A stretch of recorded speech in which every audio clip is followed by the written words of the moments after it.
오늘도 이 자리에 함께한 사랑하는 모든 성도들 가운데 주님의 은혜가 함께하시고 또한 동행하시기를 간절히 축원을 드립니다.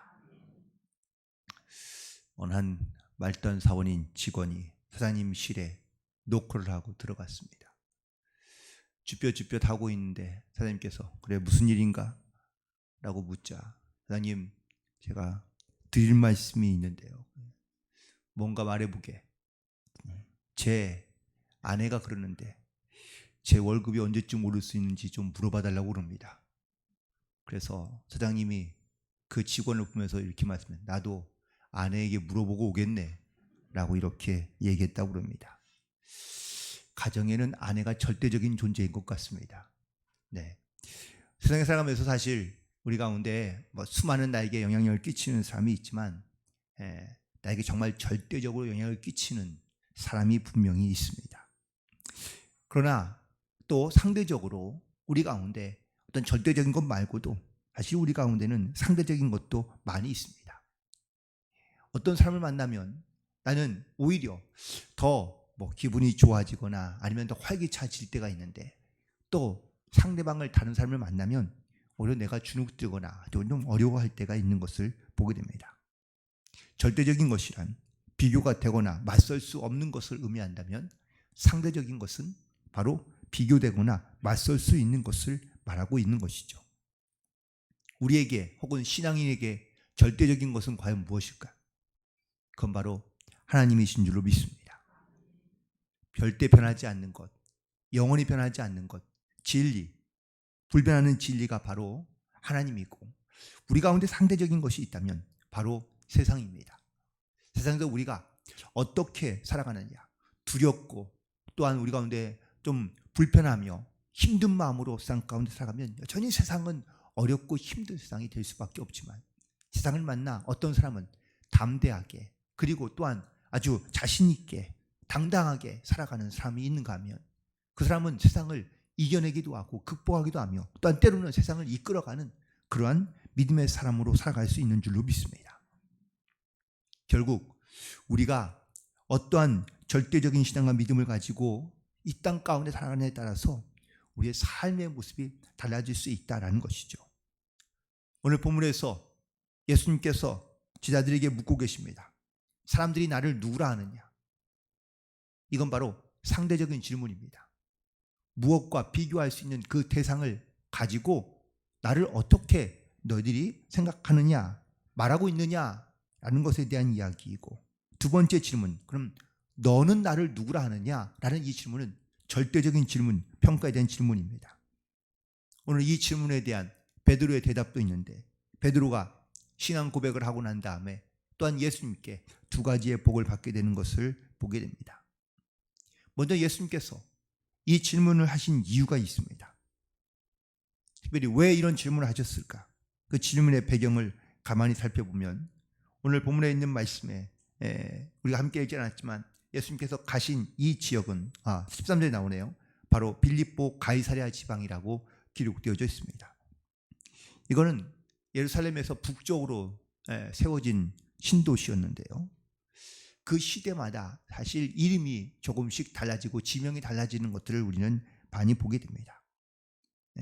이 가이사랴 빌립보라는 이 지역의 구약의 옛 이름은 바알갓이라고 말합니다. 그런데 이 바알갓이라는 의미는 바로 이 도시에 세워진 신전의 이름 때문에 불려진 것이죠. 특별히 이 도시에 하나의 신전을 세우게 되었는데 그건 바로 판신전이라는 신전이 세워지게 됩니다. 그리스 신화에 등장하는 인물인데요. 위에는 상반신은 사람이고 하반신은 염소의 모습을 하고 있습니다. 왜냐하면 이 판이라는 지역이 바로 초원지대이기 때문에 그렇습니다. 그래서 초원의 신은 바로 이 판신을 의미하고 있는데 그래서 이 판신에게 제사를 드리는 그러한 신전이 바로 이곳에 있던 것이죠. 그런데 전쟁으로 이 도시가 폐허가 됩니다. 예수님 시대에는 로마의 지배를 받고 있었고요. 그래서 이 로마의 지배를 받고 있는 그 이스라엘이 사실 헤롯 왕이 로마에 패망하고 난 다음에 그 나라를 네 개로 나누게 됩니다. 그리고 이 북쪽을 다스리는 그 왕자 중 왕이 바로 이 헤롯 빌립보라는 왕인데요. 여기에다가 새로운 도시를 건설하고 그가 거기에다 새로운 신전을 짓습니다. 그런데 도시를 짓는데 도시를 짓고 난 다음에 그 이름을 어떻게 지었냐면 바로 빌립보 가이사라로 지은 겁니다. 당시에 가이사라는 황제, 로마 황제의 이름이고요. 그리고 빌립보는 자기의 이름입니다. 즉 자기의 이름과 로마 황제의 이름을 넣어서 도시의 이름을 명명한 것이죠. 그리고 여기에는 예전부터 있었던 모든 신전들을 다 세웁니다. 즉 과거에 그 지역에 있었던 판신전을 세워놓고요.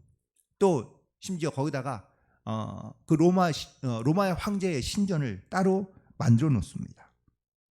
또 그리스 신화의 최고의 신인 바로 제우스 신전까지 아주 다양한 신전들을 이 도시에 세워놓고 그리고 모든 사람들이 자유롭게 신을 섬길 수 있도록 하는 것입니다. 결국 이 다양한 신들이 있는 그 신전에서 또한 그 도시에서 예수님께서 제자들에게 물으신 첫 번째 질문, 바로 사람들이 나를 누구라 하느냐라고 묻고 계십니다. 이건 절대적인 평가가 아니라 사람들이 어떻게 얘기하고 있거나 아니면 이 많은 신들 가운데 사람들이 나를 어떻게 알고 있느냐라고 묻고 있는 질문입니다. 제자들이 사람들의 질문에 대하여 예수님을 세례 요한이나 아니면 엘리야나 예레미야나 선지자 중에 한 사람이라고 이렇게 대답합니다. 그러나 이렇게 대답하는 사람만 있는가 하면 어떤 사람들은 예수님을 이렇게 얘기합니다. 포도주를 좋아하고 먹기를 즐겨하며 세리와 죄인의 친구이다 라고 이렇게 말하기도 하는 사람도 분명히 있었습니다. 그러나 제자들은 나쁜 말보다는 좋은 말로 또한 좋은 면만 예수님께 말하고 있는 것을 보게 됩니다. 그러나 예수님께서는 진짜 듣고 싶었던 또한 알고 싶었던 질문은 바로 제자들이 갖고 있는 믿음의 고백이죠.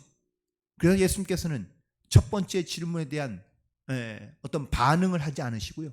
바로 두 번째 질문으로 넘어가십니다. 그렇다면 너희는 나를 누구라 하느냐? 이건 바로 내 안에 혹은 내가 바로 예수님을 어떻게 절대적으로 고백하고 있는지를 인식하고 있는지를 묻고 있는 질문인데요. 제자들은 이 대답에 잘 대답하지 못합니다. 예수님은 제자들의 질문에 아마 혹은 대답에 귀를 기울였을 겁니다.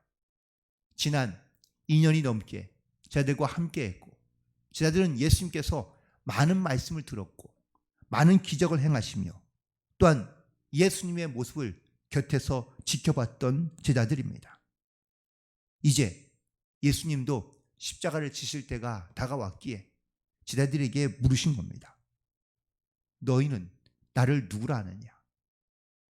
세상에 많은 신들이 있는데 그 신전들을 보고 있는 그 자리에서 그 도시에서 예수님께서 제자들에게 물으신 질문, 그건 바로 제자들이 예수님을 어떻게 신앙으로 고백하고 있으며 혹은 또 어떻게 그들은 예수님을 생각하고 있는지를 예수님께서는 물으신 것입니다. 오늘 이 질문에 베드로가 고백했는데요. 여러분들과 함께 읽은 말씀처럼 주는 그리스도시요 살아계신 하나님의 아들이십니다 라고 이렇게 고백합니다. 이 고백에는 세 가지의 핵심이 있는데 첫 번째, 예수님은 나의 주가 되신다, 주인이 되신다 라는 고백입니다. 당시에 이 이스라엘의 진짜 주인은 바로 로마였습니다. 그리고 황제였죠. 물론 분봉왕들이 각각 지역을 나누어서 다스리고 있긴 하지만 사실 진짜 주인은 바로 로마의 황제입니다.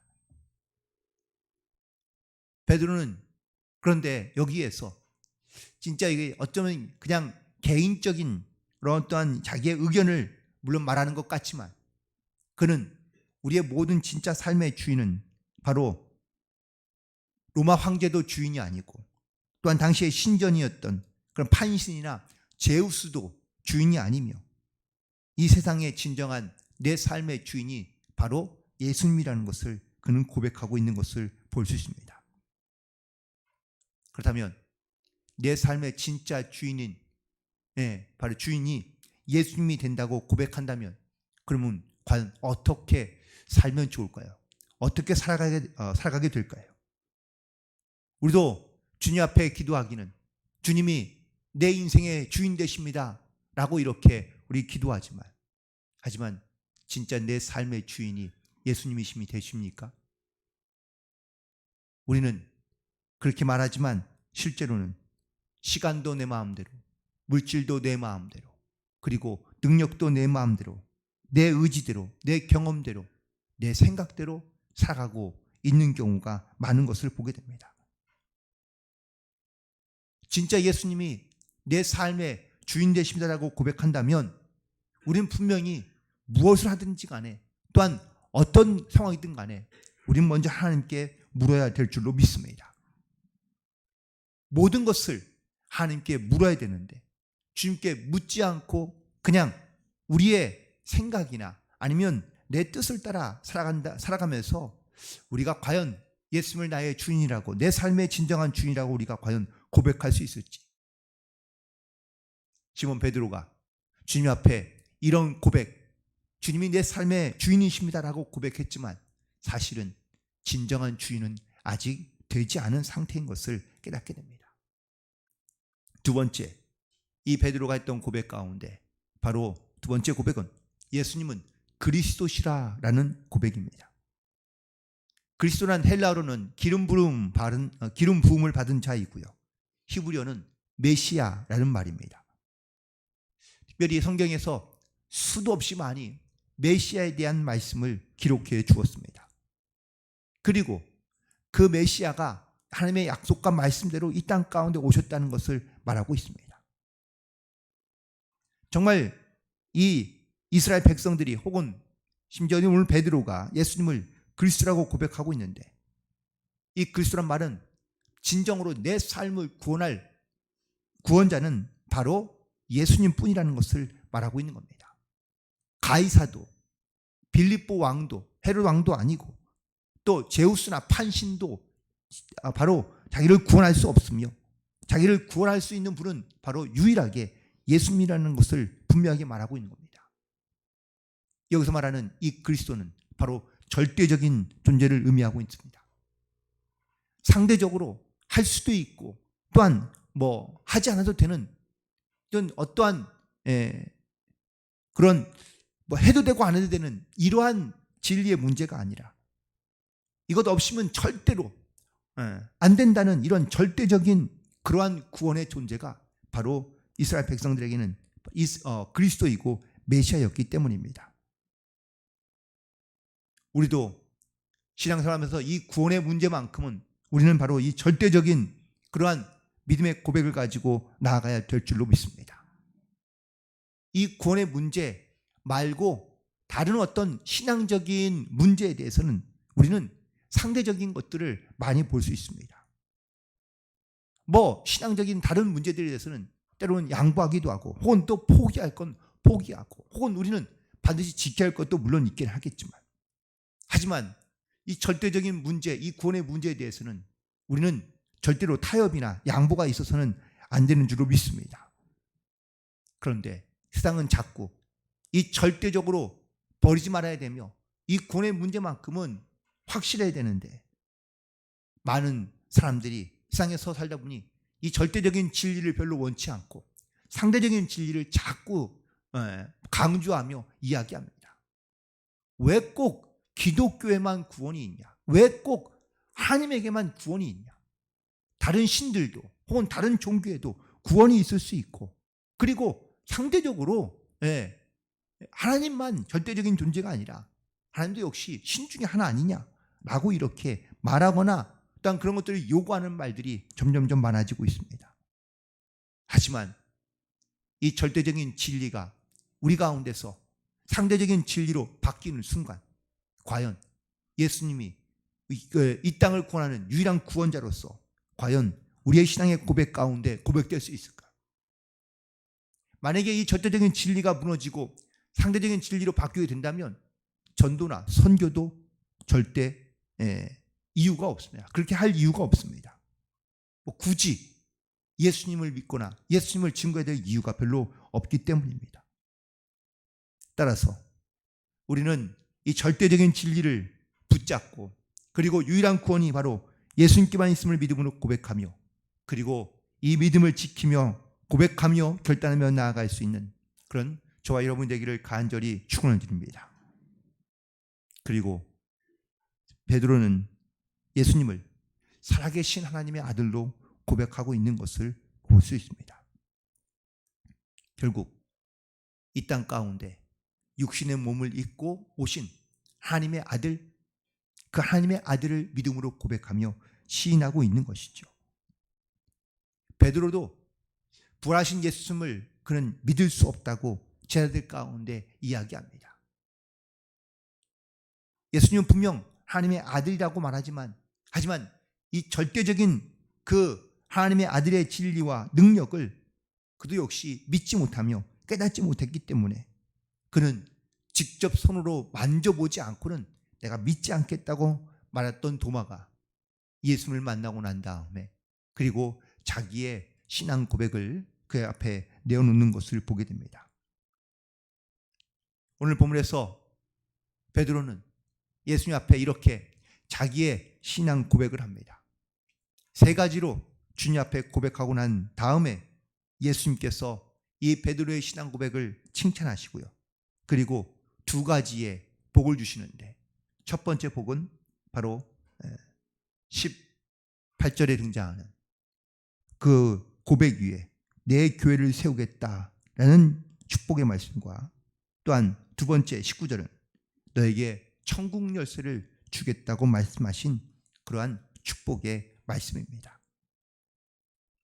결국 이러한 신앙 고백, 절대적인 영적인 가치와 또한 신앙의 고백을 통하여 하나님 앞에, 주님 앞에 내어놓은 이 신앙의 고백을 통하여 베드로는요, 이 두 가지의 복을 받게 되는데, 어쩌면은 갈대와 같았던 이 시몬이 이후에 이 신앙의 고백을 통하여 그는 점점점 진짜 반석 같은 믿음의 사람이 되고, 그리고 또한 그 반석에 세워진 그런 교회들이 나타나게 생기게 되면서 기독교의 역사가 나타나게 된 것을 보게 됩니다. 또한 베드로가 이렇게 신앙생활, 삶을 살아가면서 그 안에 있는 모든 자기 어떤 인간적인 고민과 문제들을 이 땅에서 풀어가며, 또한 이 땅에서 그가 정말 하나님의 사랑과 은혜로 베풀어 갈 때 하나님께서 그에게 복을 주시고, 또한 그에게 삶의 능력을 나타낼 수 있는 귀한 믿음의 증거자로서 하나님께서 또한 이 베드로를 사용하신 줄로 믿습니다. 변화되는 것, 달라지는 것, 그것은 바로 철저한 우리의 절대적인 신앙의 고백이 있고 난 후에 그 다음부터 우리의 삶이, 또한 우리의 신앙과 믿음이 더욱더 달라지고 견고하게 변하는 줄로 믿습니다. 생활의 발견이라는 책을 쓴 중국의 임어당 박사라는 사람이 있는데요. 그는 원래 본래 목사의 아들로 태어났다고 합니다. 그런데 그가 북경에서 철학과를 졸업하고 거기에서 동양 철학에 심취하면서 그는 수많은 그런 순자들, 아니면 공자, 노자, 순자, 장자 등 이런 다양한 그러한 사람들에 대하여 깊이 있게 빠져들게 됩니다. 그러면서 예수도 역시 성자 중에 한 사람으로 그는 생각하게 되었는데, 그가 국비로 미국에 유학을 가게 됐다가 아내의 권유로 교회에 출석하게 됩니다. 몇 번의 출석을 하다가 그가 거기에서 하나님의 말씀을 듣고 큰 감동을 받게 되는데, 그건 바로 예수님만이 우리의 죄와 죽음의 문제를 해결할 수 있는 유일한 구원자이다 라는 그런 말씀의 설교였습니다. 그 설교를 듣고 난 다음에 큰 충격을 받고 또한 깨달음을 얻게 된 이 임어당 박사가 이후에 그는 자기가 공부해 오며 또한 자기가 공부했던 이 모든 것들을 다 사상적인 어떤 이러한 방황을 끝내고, 그리고 바로 오직 예수님만 살아계신 하나님의 아들로 믿음으로 고백하고 그가 신앙생활을 하게 되었다는 겁니다. 그 책 가운데 아주 짤막하지만 이런 매우 중요한 문구가 있습니다. 태양이 떴으니 이제 촛불은 다 꺼야 한다. 또 꺼져야 한다라는 말입니다. 이 말의 의미는 예수님이 바로 태양인데 태양이 뜨고 나면 다른 모든 촛불들이 다 의미가 없는 것처럼 자기가 예전에는 그 촛불만 밝은 빛을 비추며 또한 유일한 빛이라고 생각했었는데 태양이 뜨고 나자 모든 촛불들이 다 사라지게 되었다고 고백하는 것이죠. 여러분들에게 예수님의 질문을 의지해서 묻고 싶습니다. 사람들은 예수님을 누구라 합니까? 이런 상대적인 평가에 대한 질문들은 사실 우리에게 그렇게 중요하지 않습니다. 중요한 것은 여러분은 예수님을 누구라고 고백하고 있습니까? 어떤 분이라고 고백하고 있으며 또한 믿고 있습니까? 예수님이 내 삶의 진정한 주인임을 믿고 계십니까? 예수님이 메시아가 되어 내 영적인 문제를 해결하는 유일한 구원자가 되심을 믿고 계십니까? 그리고 살아계신 하나님의 아들로서 이 땅 가운데 내려오셔 우리를 위해 십자가를 주신 주님으로 믿고 계십니까? 하지만 세상은 끊임없이 일상에 살아가고 있는 모든 사람들에게 믿는 자건 믿지 않는 자들이건 우리의 진리를 상대적인 진리로 바꾸어서 또한 복음을 바꾸어서 이 땅 가운데 살아갈 것을 요구하고 있고 요청하고 있으며 또한 강요하고 있는 때가 많이 있습니다. 세상에서는 절대적인 진리를 싫어합니다. 왜요? 유일한 진리는 바로 사람들을 온전한 믿음으로 가게 하기 때문이죠. 그래서 상대적인 진리를 강조하고 상대적인 진리를 강요하고 있는 겁니다. 하지만 그렇다고 절대적인 진리가 없는 게 아닙니다. 유일하고 절대적인 진리는 바로 하나님 한 분뿐인 줄로 믿습니다.